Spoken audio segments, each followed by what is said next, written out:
Firman-Mu pelita bagi kakiku, terang bagi jalan. Selamat pagi, jumpa kembali dalam Renungan Harian GMI Ebenezer. Pertolongan Tuhan tidak pernah terlalu cepat dan juga tidak pernah terlambat, tetapi selalu tepat pada waktunya. Karena Tuhan begitu mengasihi kita, segala sesuatu Dia berikan sesuai dengan waktu Tuhan, dan waktu Tuhan adalah waktu yang terbaik bagi kita. Kita berdoa. Kami bersyukur dan terima kasih karena kami merasakan pertolongan Tuhan yang selalu tepat pada waktunya. Kami juga memuji-Mu Tuhan, karena Engkau adalah Allah kami yang hidup, Allah yang selalu mengerti, Allah yang selalu peduli, dan Allah yang penuh dengan belas kasihan. Kami bersyukur untuk pagi yang indah ini yang Kau percayakan untuk kami nikmati, dan kami mengingat semua kebaikan dan berkat-berkat-Mu atas hidup kami. Terima kasih ya Tuhan, Engkau layak kami puji, Engkau layak kami tinggikan. Pada pagi hari yang indah ini kami akan mendengarkan suara-Mu lewat firman-Mu. Tuhan menolong kami sehingga firman-Mu ini menjadi berkat untuk kami terus semakin mengenal dan hidup di jalan Tuhan, dan kami hidup dalam kebenaran-Mu. Terima kasih ya Tuhan, di dalam dan demi Yesus Kristus kami berdoa dan mengucap syukur. Amin. Pagi ini kita akan bersama-sama merenungkan satu tema firman Tuhan, memberi dengan sukacita membawa berkat. Kisah Rasul pasal 9 ayat 6 sampai 7, demikian bunyi firman Tuhan. Camkanlah ini, orang yang menabur sedikit akan menuai sedikit juga, dan orang yang menabur banyak akan menuai banyak juga. Hendaklah masing-masing memberikan menurut kerelaan hatinya, jangan dengan sedih hati atau karena paksaan. Sebab Allah mengasihi orang yang memberi dengan sukacita. Di dalam kehidupan kita sebagai anak-anak Tuhan, kalau kita bicara soal memberi, ada orang katakan, kalau aku punya harta banyak, aku akan bagikan. Kalau aku punya sesuatu yang banyak yang aku miliki, aku juga akan bagikan. Lalu memberi ketika kita berkelimpahan itu kan tidak sulit. Memberi di tengah kita memiliki banyak hal yang kita punya, lalu kita berikan kepada orang lain, itu kan sesuatu hal yang wajar. Contohnya kita punya baju 200 pasang, lalu kita kasih ke orang 2 pasang, masih ada 198 pasang. Tidak susah bukan? Atau kita waktu panen raya, di rumah kita beras sampai bertonton, kita kasih ke orang lain 10 kilo. Dibandingkan dengan yang punya kita puluhan ton, gak terasa. Tapi Bapak Ibu serta saudara-saudari, memberi dengan sukacita di tengah kekurangan itu butuh perjuangan. Lalu memberi di tengah kelimpahan itu hal yang biasa. Dan sekarang yang kita perjuangkan, bagaimana kita dapat memberi ketika kita pun dalam keadaan yang pas-pasan. Nah, firman Tuhan mengingatkan kepada kita bahwa dalam hal memberi, Allah mengasihi orang-orang yang memberi dengan sukacita. Allah mengasihi orang-orang yang memberi dengan tulus hati.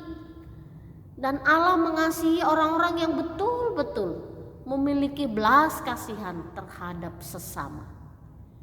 Jadi dalam hal memberi, kita harus terus mengasah diri untuk punya tujuan yang murni, punya ketulusan hati, yang betul-betul pemberian itu datangnya dari hati kita yang paling tulus. Dan kalau ini sudah kita dapatkan, rupanya inilah yang mendatangkan berkat buat kita. Banyak orang katakan, aku suka memberi, aku suka membantu orang lain, tetapi kenapa hidupku sendiri seperti sekarang ini? Aku selalu dalam kesulitan dan kekurangan. Padahal kalau orang membutuhkan, aku selalu support, selalu cepat menolong mereka. Nah, Bapak Ibu serta saudara-saudari, mari kita ingat, Tuhan Yesus mengajarkan kepada kita, kalau engkau memberi tangan kanan, jangan sampai tangan kirimu mengetahui apa yang diperbuat oleh tangan kananmu. Artinya apa? Kalau kita sudah memberi, ya ikhlaskan saja. Percayalah, apa yang sudah kita lakukan, suatu hari kita juga akan menuai. Lalu Rasul Paulus ingatkan kepada jemaat di Korintus, orang yang menabur sedikit akan menuai sedikit juga. Dan orang yang menabur banyak akan menuai banyak juga. Kalau orang yang ringan tangan, mudah menolong, mudah memberi, dia juga akan memperoleh apa yang dia dapat. Bukan hanya nanti di sorga Tuhan kembalikan semuanya. Tidak. Di dunia ini, sekarang ini di mana kita tinggal. Kalau orang mengenal kita orang yang baik, murah hati, mudah menolong, orang yang tulus, maka Tuhan juga akan mengirim orang-orang yang tulus untuk menolong dan membantu kita. Karena hidup kita harus saling menolong, saling membantu, dan saling memberi. Jika ada kekurangan di antara keluarga, saudara, kalau kita ada, bantulah dengan tulus. Kalau ada tetangga kita yang kekurangan sesuatu hal kita miliki, berikanlah dengan tulus ikhlas, tanpa embel-embel, tanpa punya tujuan yang lain-lain. Nah, Bapak Ibu serta saudara-saudari, Allah mengasihi orang-orang yang memberi dengan sukacita.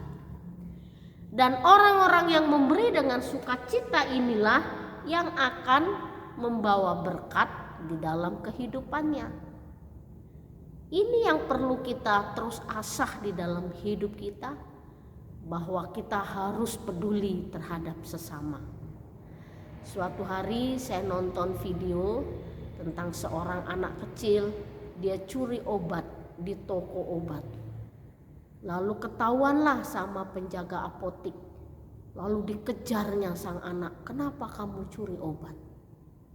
Lalu Bapak Ibu serta saudara-saudari, dia katakan, ibuku sakit, aku tidak mampu membeli obat, aku tidak punya uang. Nah, aku harus melakukan ini. Lalu ada seorang tukang mie, dia bilang, sudahlah, aku yang membayar uang obat dia. Lalu dibayarlah uang obat itu. Lalu sang anak berlari dan dia terus membawa obat kepada ibunya. Dan ibunya minum obat karena sakit. Mungkin saat dia minum obat tertolong. Tapi akhirnya kisah itu berlanjut puluhan tahun kemudian. Sang anak pencuri obat ini menjadi seorang dokter. Dia berjuang, bagaimana mamanya sakit, dia harus menjadi dokter supaya bisa menyembuhkan banyak orang. Tidak seperti mamanya meninggal karena sakit dan tidak ada yang mengobati. Lalu ketika dia menjadi dokter, tiba-tiba di rumah sakit ada orang yang koma, mau dioperasi dan harus dioperasi, tidak punya biaya. Lalu sang anak ketika melihat ayahnya jatuh pingsan dan akan dioperasi dan tidak punya uang, kedai mie-nya juga harus dijual untuk membayar biaya itu. Akhirnya operasi berjalan dengan baik. Lalu sesudah operasi ada surat, aku yang pernah engkau tolong, dulu aku mencuri obat tapi engkau membayar obat itu. Dan sekarang aku membayar biaya operasi ayahmu. Bapak, Ibu, serta saudara-saudari, dunia ini sempit dan dunia ini terlalu indah untuk kita kenang, karena sebenarnya apa yang kita lakukan hari ini, suatu hari kita akan menuainya. Siapapun yang kita tolong hari ini, suatu hari mereka juga yang akan menolong kita. Inilah hidup yang benar. Lalu Tuhan Yesus katakan, Allah mengasihi orang yang memberi dengan sukacita. Mari kita saling hidup bertolong menolong, saling tenggang rasa, saling peduli terhadap sesama. Nah, peduli inilah bukti kasih kita kepada Tuhan. Kiranya firman Tuhan pagi ini memberi kekuatan kepada kita. Mari kita berdoa. Terima kasih untuk firman-Mu yang boleh kami dengar pada pagi hari ini. Tuhan menolong kami untuk kami terus menjadi pelaku firman-Mu. Di dalam dan demi Yesus Kristus kami berdoa dan mengucap syukur. Amin. Selamat pagi, Tuhan Yesus. Aku lihat